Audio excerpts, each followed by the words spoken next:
Continuação do Santo Evangelho de nosso Jesus Cristo, segundo São Mateus. Naquele tempo, tomou Jesus consigo a Pedro, Tiago e João, seu irmão, e levou-os de parte a um monte muito alto, e transfigurou-se diante deles. Seu rosto resplandeceu como o sol, e suas vestes tornaram-se brancas como a neve. E eis que apareceram Moisés e Elias, falando com ele. Então Pedro, tomando a palavra, disse a Jesus: Senhor, é bom estarmos aqui. Se quiserdes, faremos aqui 3 tendas, uma para vós, outra para Moisés e outra para Elias. Ainda falava ele, quando uma nuvem brilhante os envolveu. E da nuvem soou uma voz que dizia: Este é o meu Filho muito amado, em quem pus toda a minha complacência. Ouvi-o. Ouvindo isso, os discípulos caíram com a face em terra e ficaram muito atemorizados. Aproximou-se, porém, Jesus e, tocando-os, disse-lhes: Levantai-vos e não temais. E erguendo eles os olhos, não viram ninguém, a não ser Jesus só. E enquanto descia com eles do monte, ordenou-lhes Jesus, dizendo: A ninguém digais o que vistes, até que o Filho do Homem ressuscite dos mortos.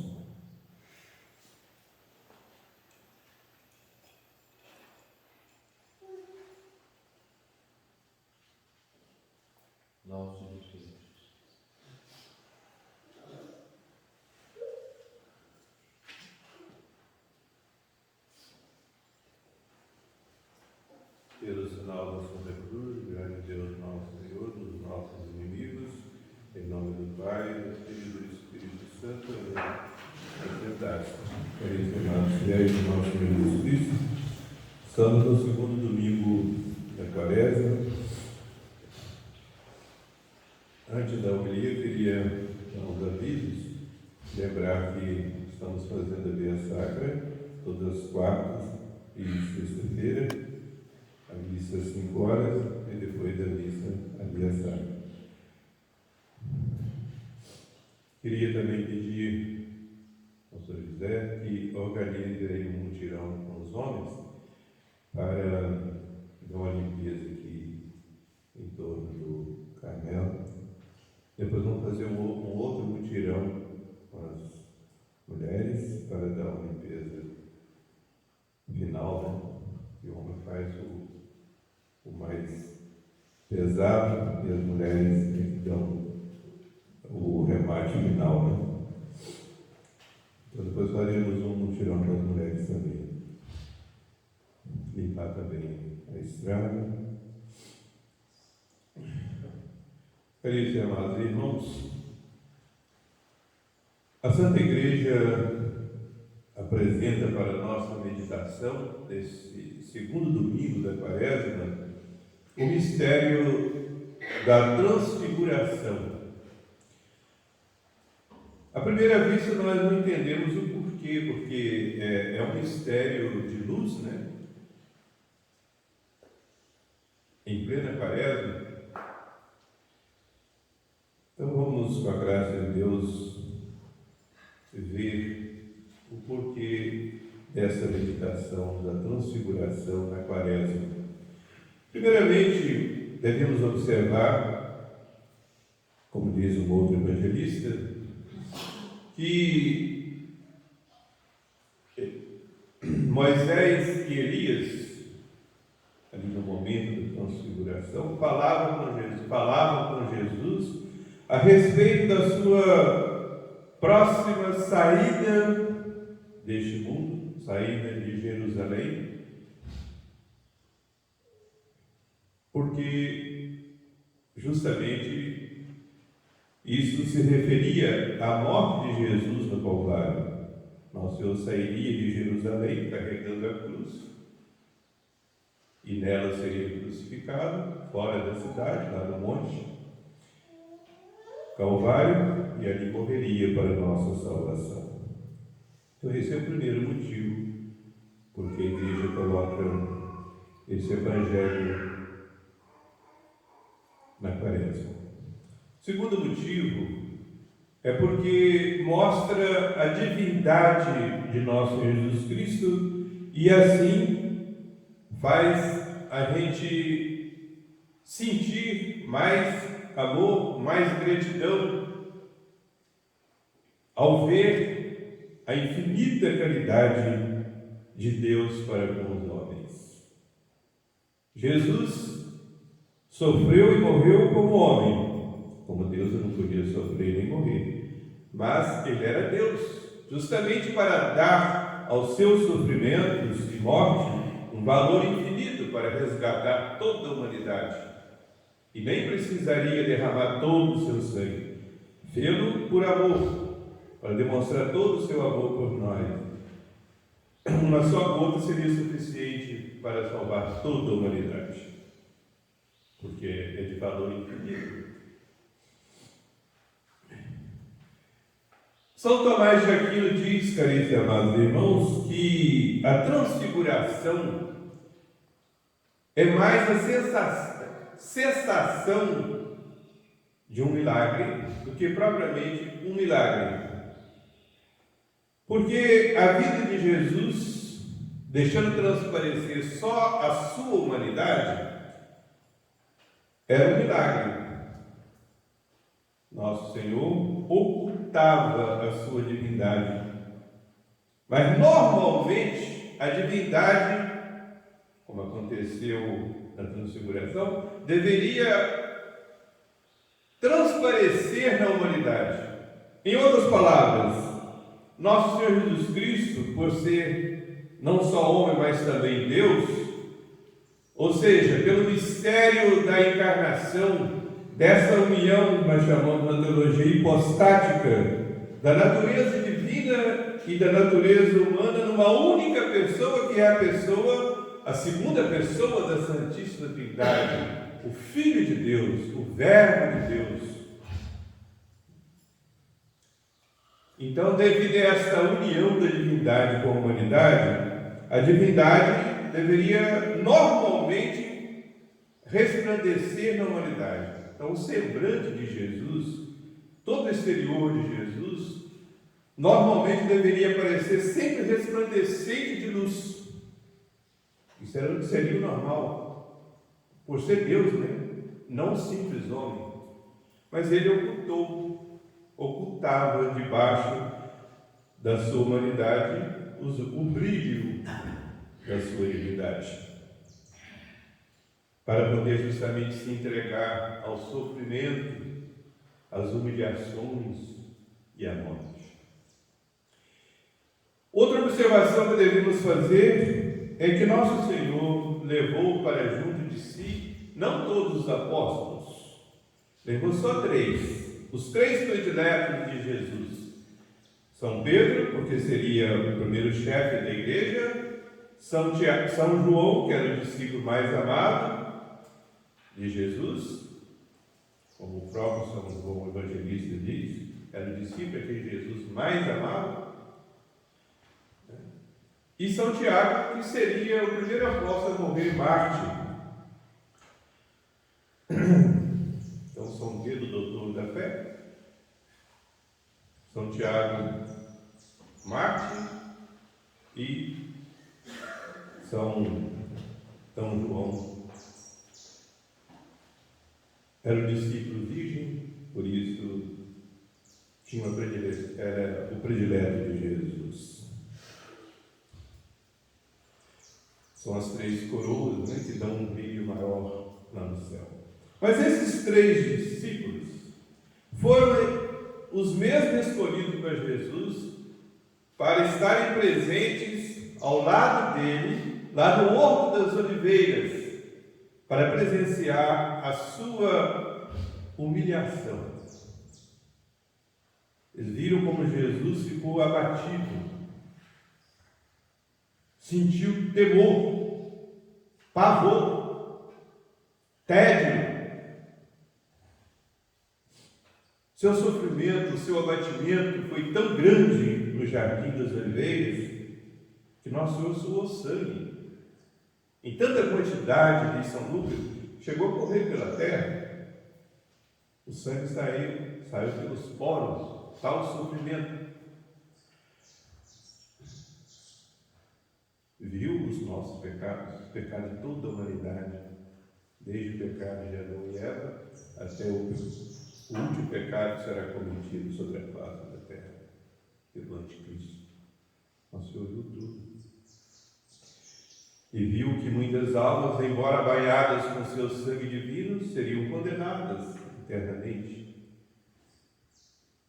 Aí se aplica aquela palavra do Salmo: qual é utilitas in sanguine meo? Que utilidade terá o meu sangue? Um Deus fazer-se homem, derramar todo o seu sangue para a salvação da humanidade, e apesar disso, muitas almas que foram banhadas nesse sangue se condenarem eternamente. Nosso Senhor chegou a dizer ali, naquela agonia: a minha alma está triste até a morte. Então esses 3 discípulos que viram a glória de Jesus no Tabor, viram ali no Monte das Oliveiras, na gruta do Getsemane, o abatimento, a agonia de Jesus, o suor de sangue de Jesus. São Pedro, caríssimos amados irmãos, diante daquele quadro esplendoroso, maravilhoso, celestial, Jesus com o rosto brilhando como o sol, suas vestes brancas como a neve, e ao lado de Jesus, Moisés e Elias. São Pedro ficou fora de si de alegria. Senhor, quão bom é estarmos aqui. Se eu quiser, a gente faz aqui 3 tabernáculos. Um para vós, outro para Elias e outro para Moisés, e vamos ficar aqui para sempre. Era como se fosse a visão do céu. Caríssimos amados irmãos, nós somos destinados ao céu. Lá sim, nós vamos dizer como São Pedro: quão bom é estarmos aqui. Aqui ficaremos para sempre. É a nossa casa definitiva. Aqui nós estamos de passagem. A terra é um vale de lágrimas. A terra só tem valor enquanto justamente podemos trabalhar para ganharmos a pátria do repouso eterno, da glória eterna, da felicidade infinita e eterna, que é o céu. Estamos aqui para isso. Mas São Pedro já queria estar ali sem passar pelo Calvário. E temos que passar pelo Calvário. Jesus, depois da sua ressurreição, apareceu a 2 discípulos dele, que moravam numa aldeia perto de Jerusalém, chamada Emaús. Eles estavam caminhando para Emaús, quando Jesus apareceu ao lado deles. Eles não reconheceram Jesus. E Jesus perguntou: que conversa é essa que estão tendo aí entre vocês? Eles disseram: você é o único forasteiro que não sabe o que aconteceu. Jesus, aquele homem poderoso em obra, foi morto, foi pregado na cruz, foi sepultado. Tinha dito que ressuscitava já no 3º dia. Jesus disse: ó, insensatos para crer. Não sabias que era necessário que o Filho do Homem padecesse antes de entrar na glória? Jesus, que era inocente, porque tomou sobre si os nossos pecados, teve que passar pelos sofrimentos, pelas humilhações, saturado de opróbrios, morreu pregado na nossa cruz. E nós que somos os pecadores, pelos quais Jesus morreu, vamos pretender entrar na glória eterna do céu sem passar pelo Calvário, sem passar pelos sofrimentos, reclamando dos sofrimentos. Nós devemos aceitar todos os sofrimentos com humildade. Por isso que no início da quaresma a gente recebe as cinzas com toda humildade. Eu vou morrer porque eu sou pecador.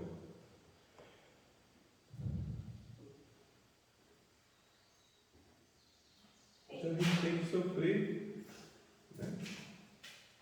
Com paciência, com humildade, aceitar o sofrimento. E como Jesus sofreu por nós e ressuscitou, Ele dá aos nossos sofrimentos merecimentos para a eternidade. Basta a gente sofrer junto com Ele, por amor a Ele. Não perder nenhuma parcela de sofrimento da nossa vida, tudo oferecer por amor a Jesus. Assim nós estamos juntando esse tesouro no céu, onde sim seremos inteiramente felizes e eternamente felizes. Por isso, caríssimos e amados irmãos, que os mártires morriam alegres.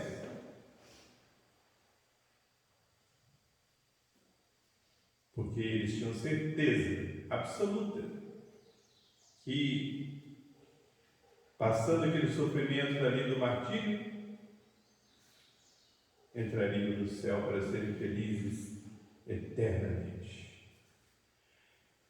O primeiro mártir, diácono Santo Estevão, um rapaz santo, discutiu com os judeus para provar que Jesus era Deus, era o Salvador, e que eles, judeus, viviam resistindo ao Espírito Santo.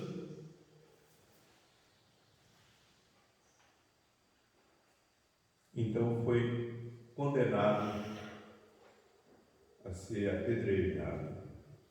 Santo Estevão viu os céus abertos